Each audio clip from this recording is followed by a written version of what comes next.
Hello everybody, and welcome to this new tutorial for Photoshop. And today we're going to talk about something that I argue is a little bit well, not talked about a lot, and it has to do with the creative process, and primarily understanding how to make things look good, and really, you know that feel when you look at a poster or a Photoshop image and you say this, it just doesn't look right. Optically, there's something off with it, and I want to tell you a little bit about colors, a little bit about photos, a little bit about what's involved. And we'll do that by creating a sort of a new composition where we have this, let's see, this Iron Man character, and we're going to put some explosions in the garage and some smoke on the background, and I'm going to make that look good, and then perhaps make a wallpaper out of it, or something that looks cool or can be printed on a poster. And first, before we can do it, we have to understand a little bit about some properties that images have, and I'll just start with this garage photo that I took from the internet, and just pass by some of the properties that we have. And the first property I want to talk about is contrast. And contrast is a very simple property. It has to do with the difference, or how far things that are different are how much they actually are different. So if I have a little bit gray and a little bit light, and I increase the contrast, the little bit gray becomes much more gray, and the little bit bright becomes much more bright. It's a way of squaring things, or multiplying it with itself a lot of times. So if I would take this image and I would increase the contrast, what you would see happening is the darker gets dark, brighter gets bright, and colors intensify. I could, not that. I could repeat this process. Nope, wrong one. Just do it again. You see what happens. Bright becomes bright, colorful becomes more colorful, and black becomes more black. And so that's one property. The other one is saturation. Saturation is basically contrast, but only from the perspective of colors. So if the saturation is down, we don't have colors. And if it's up, we have very strong colors. As you can see, you might wonder why it gets purple. I'll come to that later. But if you primarily focus on the beams, you can see they become red. And we already noticed that they are sort of reddish. Now obviously there's also something called lightness, which is of course how bright or how dark an image is. But another way of looking at lightness is from the perspective of exposure. So let's crank up the exposure and see what happens. So what you can see is that the bright spots become bright much sooner, and even dark areas become lighter. But it's much different than what I did before. And this is an effect that's recreated what happens if you expose your camera lens to too much light. So especially things that were already bright are only further intensifying, and things that are dark are only further getting darker. Whereas if you just increase the lightness, you are just adding values to everything. And this one scales with lightness in a sort of an odd way. And the reason why this is interesting is, if we look at this image, what happens is that generally, if things are in the background or are shaded there, first of all, there's a lot less contrast because there's dust in the air, but also saturation goes down for that reason. So what you see here is that the sort of the cement is sort of orangey, but in the background, the color is lost, and you have the light from outside, which is almost purplish. So if we were to go and crank the saturation again, you can see that the concrete is orange-reddish, but the light from the background is almost bluish. And you get these weird artifacts, of course, because we're cranking it up to a level at which it's not responsible anymore, but you can see what the slider does. So things in the background are less saturated. That's a general property. And we can use this. Now, a common mistake that people make is that when they create images, they're trying to be too saturated in their colors. And really, if you look at any image, for example this one, and if you look at what values are common, you see that most of the values are actually dark or somewhere in the middle, and brightness is hardly there. Especially if you're going to look at separate colors individually. You see that there's almost never a lot of strength in the high values. It's a lot what you know. There's actually hardly any black in here. There's some white, because it's overexposed, but that's about it. And this is really important when we realize images, is that we're very aware of if things are over underexposed, way too saturated in their colors, or way too contrastful, or whether the lighting is unnatural. We also have to take into account that in general things always project light onto each other, so a blue object does not appear blue in a room where there's only green. So if you want to mix images together, we have to be really conscious. Now, before I continue, I want to stop the recording process and re-continue it, because previous time I tried to record this video, it actually crashed. So I'm just going to stop it, render it, and then continue again with a new, with the next part of this video. So for me, it will be a longer wait than for you. There we are again. I just done saving the first part, and we'll continue with the next one. So we were in the garage, and we're going to add these images now, and first I'm going to take you through the process of making these images look realistic. So first start by adding this Iron Man character. I already cut it out. You can see, if you want to know how to do it, you can look at my video. We just put it in the middle somewhere. Oops, one layer. Just put it in the middle somewhere like that.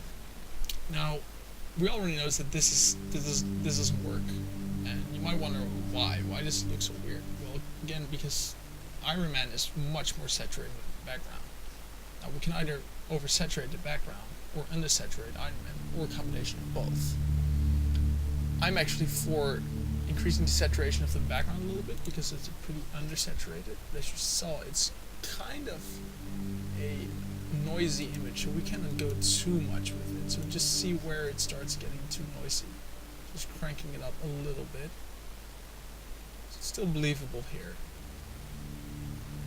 It's a little better like that. Okay. Now there's also, we go to the levels, we can see that there's no black in it. So I always like to increase my dynamic range by just making black. So make sure that there's actually black in here somewhere. Light there's also already plenty of, so this kind of looks good. Now this is sort of a good standpoint. Now we're going to decrease this later on, of course, but it's one thing. Now, why does it still not look good? It looks better, but still not good. Well, obviously, we have a very dark red color here, but most of the light that's actually in this garage cannot be this red, because we don't have that much red. So the problem is that our Iron Man is actually unnaturally lit. It's monochromatically lit with white light, while actually we don't have white light. So there's several ways to fix this, but one is just to take the Iron Man character, create a new layer, and basically take the color of the garage, just grab it somewhere. You can see it's this is the color, but this is the U. So everything in this box has the exact same U value with different lightness values. So we can just crank it up all the way to get this general U. Control Z, that's not supposed to happen. To get the U in there, you just take it to color. Or we can go to screen, and that gives you the same effect, and just bring it back a little bit. So what you see here is that it actually increases the lightness. We don't want it, we just want it to increase the color. So what you can see is that we can do also, maybe there's another that actually works better. This looks cool though, but it's already wrong. I thought it was one. Is that the one I'm looking for? No,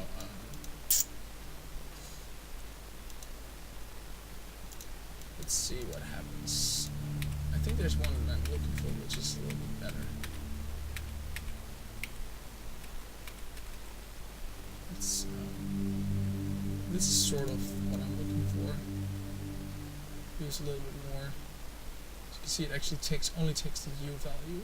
It doesn't really affect gray. So I can just dial this color in.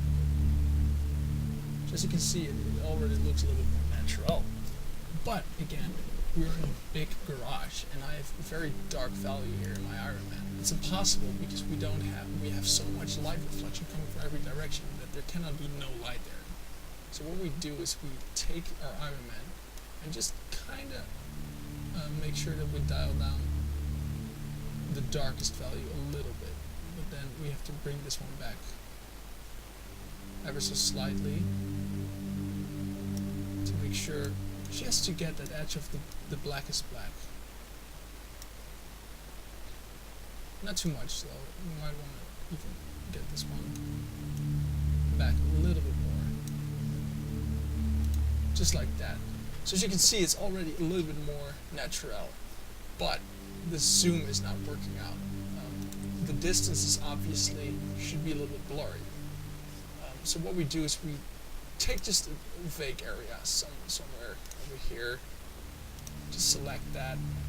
It doesn't have to be very precise. Just take this. We copy this layer. Somehow it's shifted, sometimes it does that. Just have to reposition it like that. We're going to filter, we're going to blur. Just going to put in some Gaussian blur, but not too much. Just a little bit. Just where it starts to look a little bit more believable. We just take a brush, a gentle brush. Lower the opacity a little bit so it's less strong. And just sort of smooth the edge so it's not that obvious. So we just have this slight blur going on here. We might even want to blur this picture altogether to draw some more attention to it.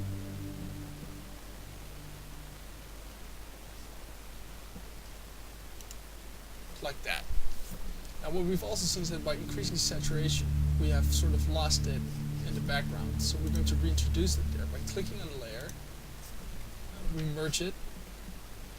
We go here and we go to the dodge tool. And the dodge is basically a desaturation tool. Just get a good size in there. Oop, that was wrong. I was supposed to say sponge tool. I hope that's too big.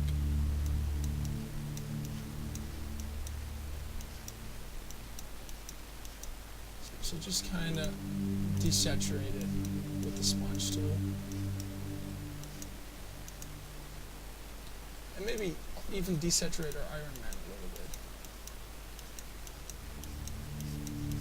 As you can see, it also gets a little bit darker. So we might want to introduce some of that lightness back into him. Just push the lightness up a little bit.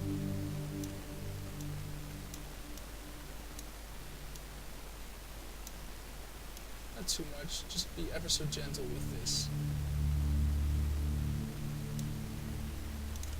And as you can see, it already starts to blend in a lot better. Now, of course, we want to add some special effects, so we're going to do that now. So first I got this explosion. Now, explosions are really easy because you just put the layer mode on screen. Oh, wrong layer again. I do this all the time. Just like that. As you can see, it works great. Push it to the background.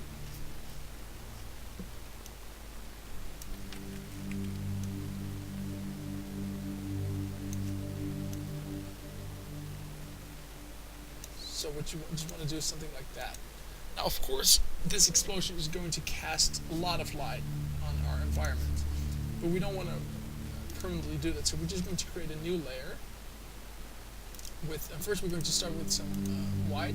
We're just going to get a smooth brush in there and just put some white in there. And what you're going to do is you put your layer mode to a mode that properly recreates a sort of a lighting effect. Something like this, for example. As you can see, that properly introduces that lighting effect.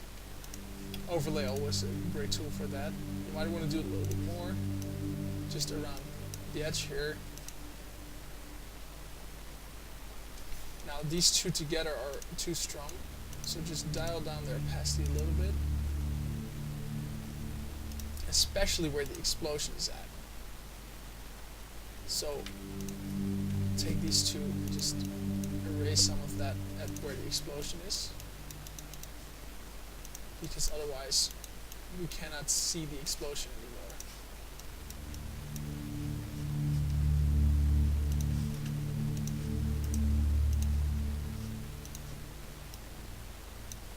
So we want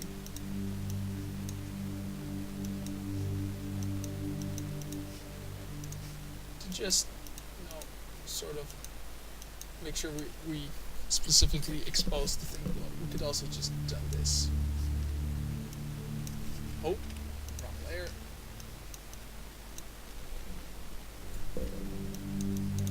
Just make sure that it makes sense. So of course it's way too dark in there. So just add another layer and just keep doing this and dial them down to levels that sort of make sense. And do it gradually. And also look, once you have some space for it, just look, okay, which are more likely to be exposed, which brings a lot of realism. So obviously these beams over here, so what we can do is we can create a good line here. And again, this doesn't have to be too precise. We can just add in another layer, just like that. And just do some overlay. And what this does is it just sort of kicks in a little bit extra of the realism, because you're actually simulating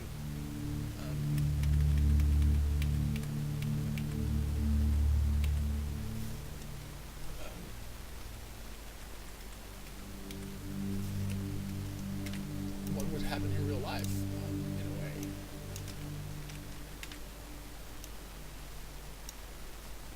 Get this opacity, just get that smooth gradient there. So as you can actually see that it sort of makes sense that some beams are more exposed than other beams. Now, one thing that's very important to know is that when the camera is overexposed because of this image, things in the foreground become darker because they're relatively underexposed. So just take this part of the background, so these beams that are not casted, and just do sort of the opposite. Just add a layer of darkness to it. I think overlay works very well here too. See, it works too well. And just sort of do that. Now, we don't want this. What we have here is this hard edge because of sort of edge effect, so we can just blur that out a little bit to make it pass onto here, and just gently erase some over here because of the reflections. It's a very powerful to erase here.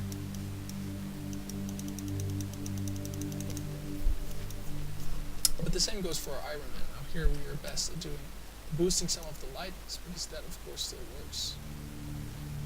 Our Iron Man would really dial down some of the darker colors like that. Now we want to add some smoke, and I got this layer, which is of course a very specific one. But the eyes aren't that good at knowing what it should look like, so we could just use this first. Just get rid of this grass part here, which we don't need, obviously. These people over there.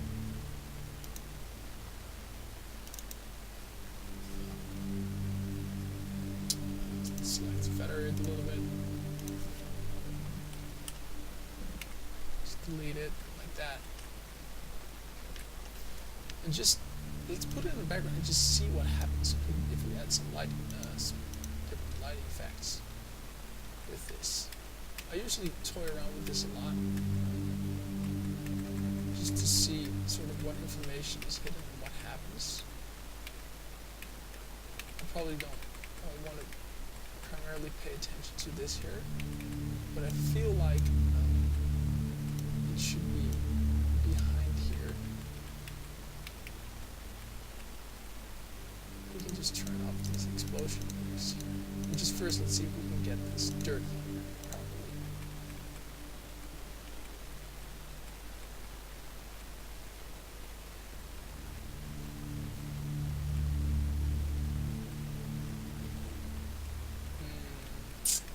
Okay, so it's hard. There's no obvious way of doing this. So what we might want to do is we just might want to sort of dial it in a little bit like this. So it's a little bit saturated, as you can see. And then we might want to duplicate this layer and take a very specific part of its information, for example, only the shadows. So what I do is I take out the color, because generally what it's on, and just put it at dark.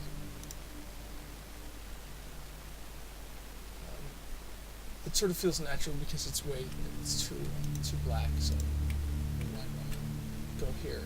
See? So what we did, we just added some of this. Now we need to add this in here. See, it already starts looking a little bit more, but of course there's no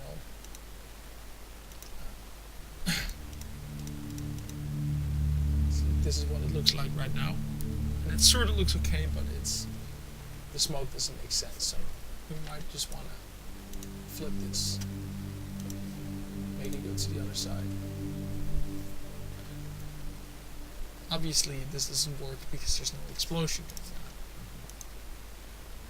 on. It should come from a certain point, blast from one direction to the other. I don't really think about that.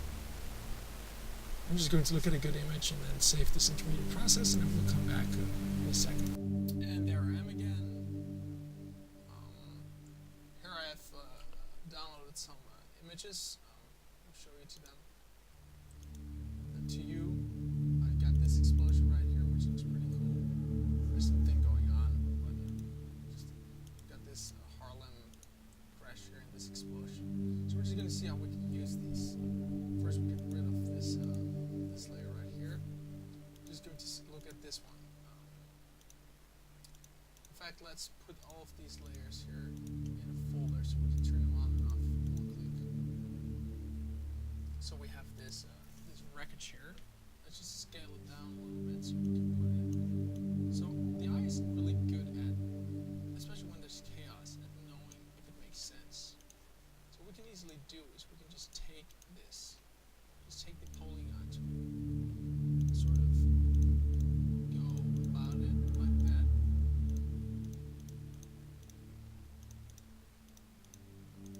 Again, we can do this because the eye isn't really good at recognizing chaos all that well.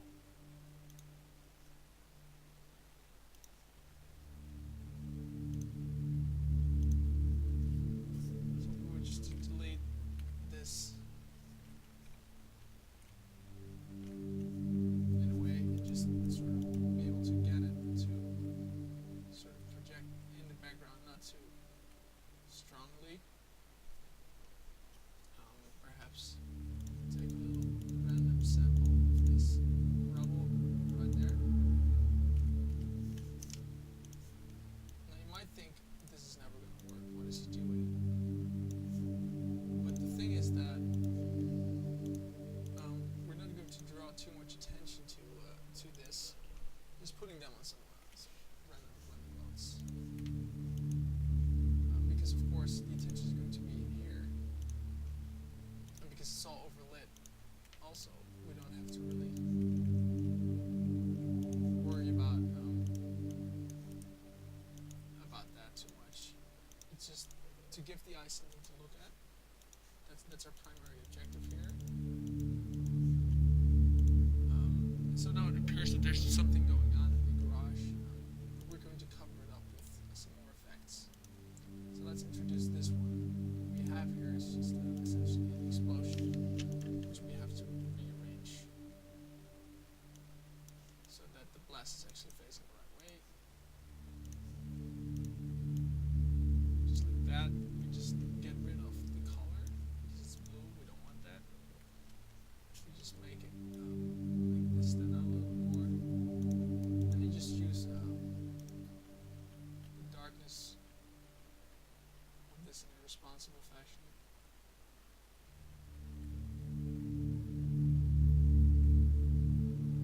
This almost looks right. Let's just see if we can make this work a little bit better.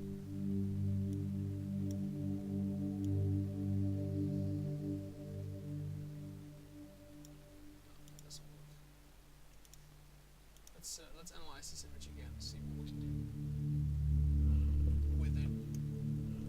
Obviously, we have to sort of smudge this bottom end here because it's way too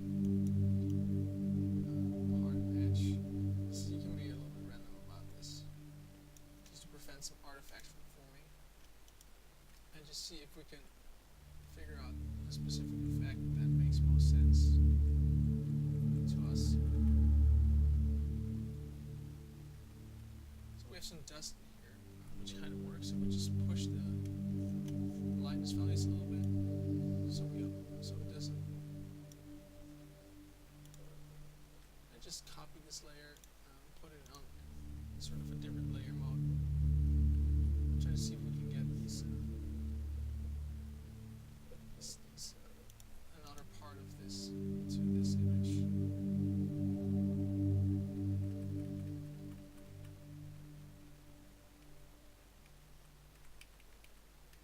Let's see.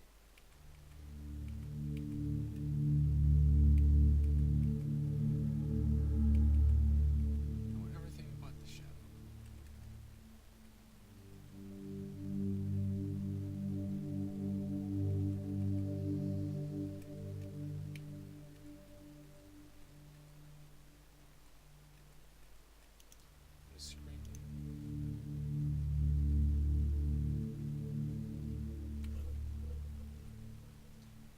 Let's adapt this a little bit so that the screen makes a little more sense.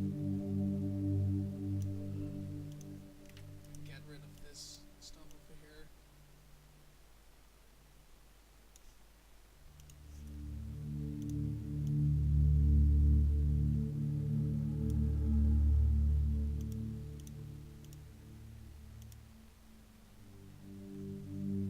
Make this a little bit less dark.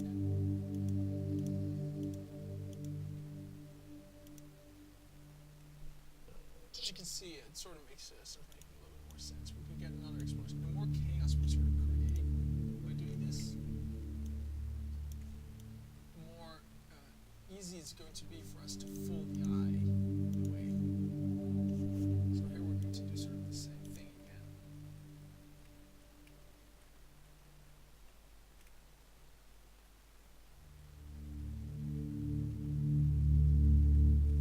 So I want one that doesn't create too much contrast, but sort of mixes them up a little bit chaotically. Let's get the saturation out again because we don't want we want the colors not to be determined by this one. So what can we do here that really works?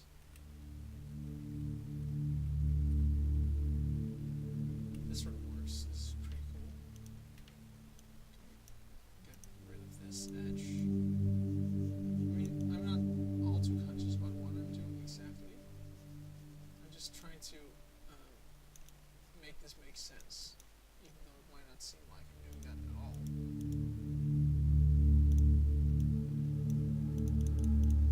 The point is, once I start doing this again, what you can see is that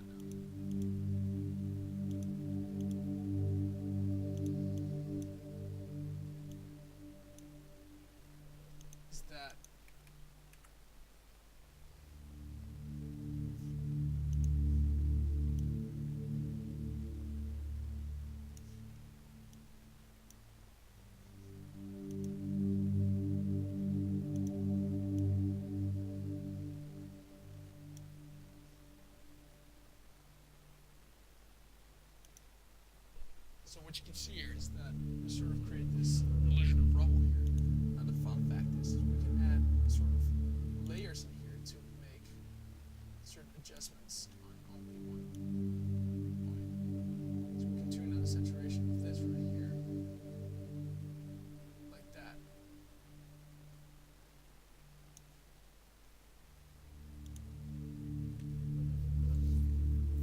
To sort of partially let this thing through. Now what we have to do is we just have to make sure that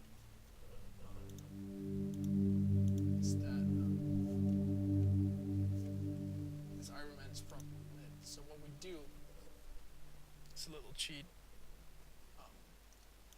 Take the Iron Man, bring a new layer, expand the selection a little bit, whatever,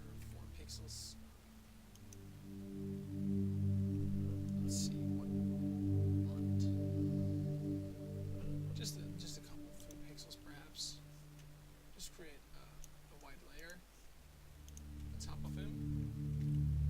Now create the Iron Man, select it again, contract it a little bit, 5x4, and then feather it.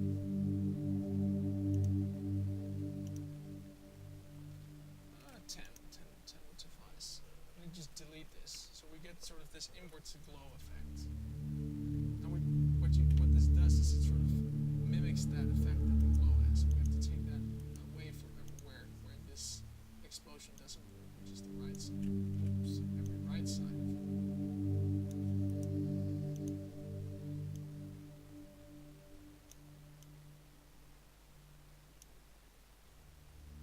This is sort of where it happens. And what you see is that it makes sense. You know, where the shadow is, of course, it's not allowed to be. And it makes sense to do this, right? You can even duplicate it once. And blur it a little bit, you know, just let it be a little bit more.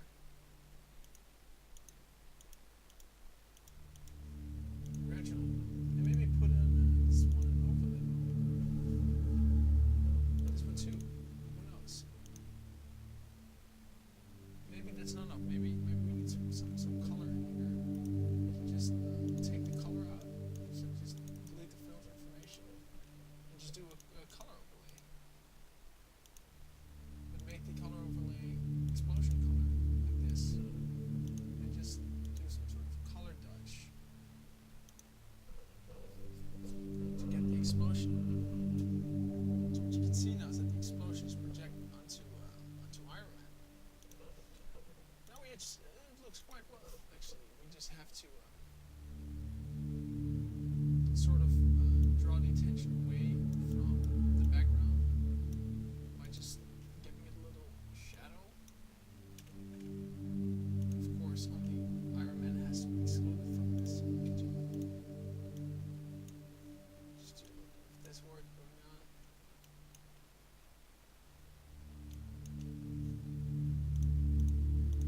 Not too strong effect though.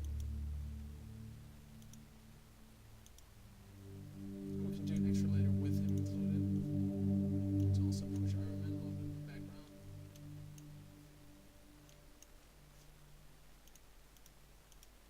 And of course, we don't want to do this too much to our explosion. And what we see is that Iron Man is still a little bit too high of a contrast.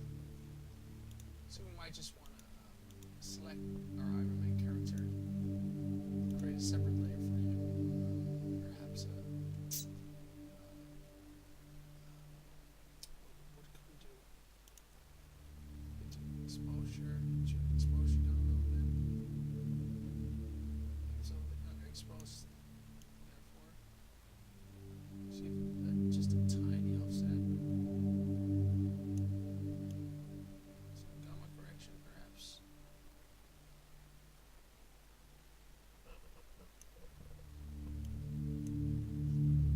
Just see where this sort of still makes sense.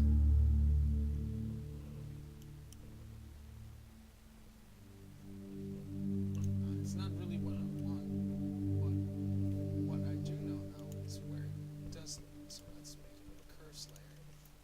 So we want our shadows to be suppressed a little bit. Brightness to be really strong. And then have this one be a little bit less saturated.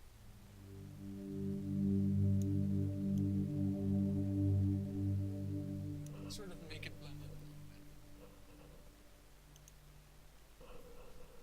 And what we see here is a pretty cool effect that we just created where there's a good combination of light and dark going on. We can create some extra special effects in here. You know, we can go all walls to the balls with cool things. We can add a cool layer in here. Just some sort of always works well. Just grab any color that you like, maybe just gold or whatever. Just take that color, put it on a layer, maybe put it on overlay or whatever. Looks cool. Give it a little coverage and white. And put just some text in there or whatever. Alright, and I don't get the actual font, so I'm just going to have to modify something.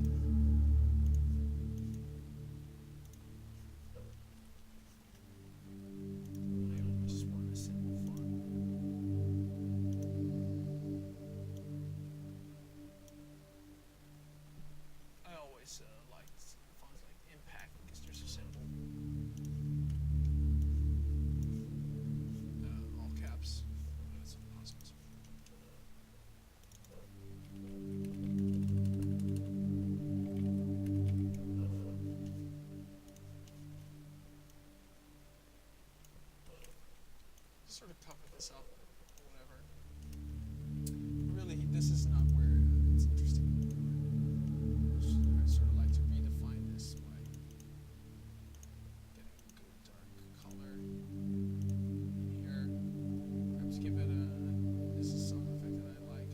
Just like to add a stroke to it. Choose a complementary color, perhaps this gold. Make it large, and I have this neat trick where you take a bevel and emboss, but you apply it actually on the stroke, and this one actually makes it look like it's from the edge. It's way too saturated, the stroke color. Just dial it down a little bit, like that. Maybe not press it.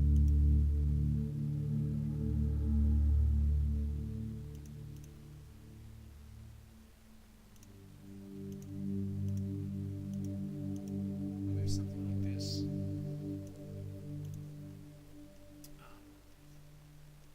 Maybe we want something weird like a lens flare in there to just finish it all up. But this is the important part. What I really wanted to talk about is about color saturation, and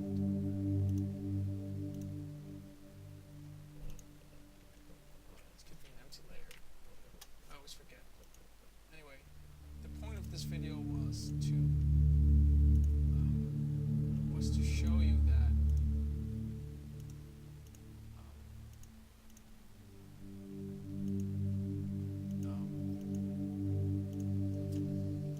that a lot of this is not even toying with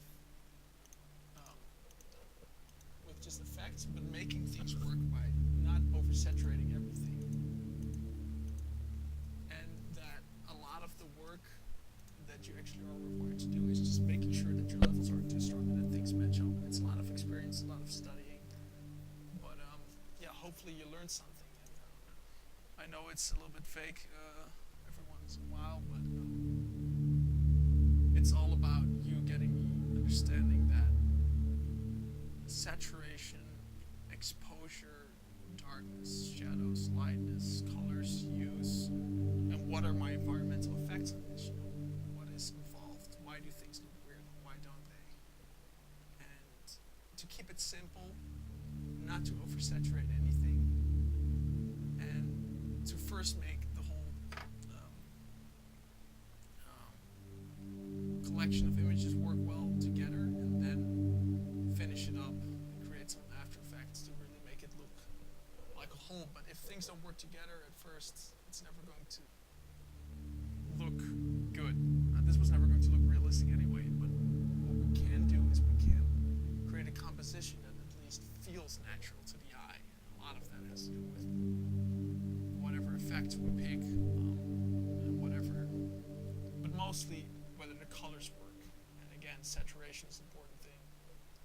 Lighting, being conscious of what happens if you put something in another room, ambient lighting, and distance,